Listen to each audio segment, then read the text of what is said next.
اللہ تعالیٰ سے پیسے مانگنے ہوں تو کیسے مانگیں، اور یہ بھی بتائیے کہ کیسے پتہ چلے گا کہ مانگی ہوئی دعا قبول ہوئی ہے یا نہیں۔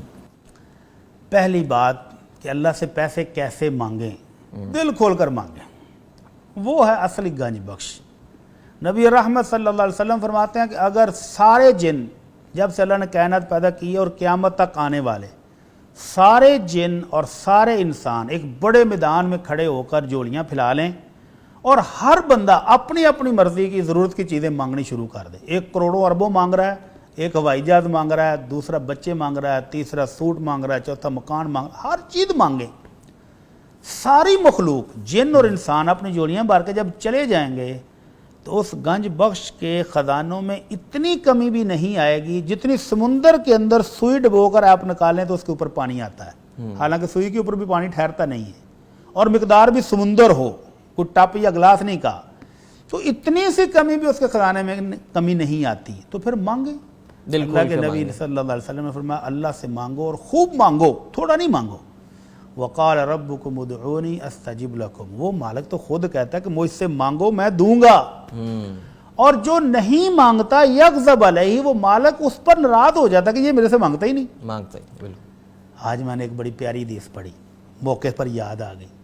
اللہ رب العزت 4 بندوں کو جہنم سے نکال کر اپنے سامنے پیش کرنے کا حکم دیں گے۔ جی، جب وہ 4 پیش ہوئے، ان کا حساب کتاب ہوا، تو اللہ کہیں گے واپس لٹا دو جہنم میں۔ مزے کی بات یہ ہے کہ وہ جو 4 جب فرشتے ان کو لے کے جا رہے تھے تو ایک نے مڑ کے پیچھے دیکھا اپنے مالک کی طرف اور اللہ سے کہتا ہے یا ربی، اے میرے اللہ، مجھے تو امید یہ تھی کہ جب تو ہمیں جہنم سے نکال رہا ہے تو دوبارہ نہیں بھیجے گا۔ تو اللہ کو اس کی یہ بات اتنی پسند آئی کہ اللہ نے کہا اس کو معاف کر دو، معاف کر دیں۔ تو وہ مالک خزانے بھرے ہوئے ہیں، لبریز ہیں، دیر ہے، تو اس سے جو بھی مانگنا ہے کھلا مانگو۔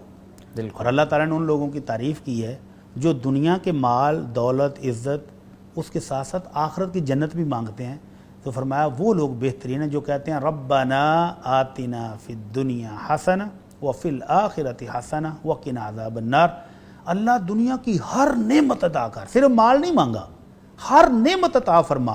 حسنہ کے اندر آپ کی گاڑی، بنگلہ، گھر، بچے، بیوی، ہر چیز آ جاتی ہے۔ فرمایا دنیا کی ہر نعمت بھی دے اور آخرت کی ہر نعمت بھی دے، اور اللہ جہنم سے بھی بچا لے۔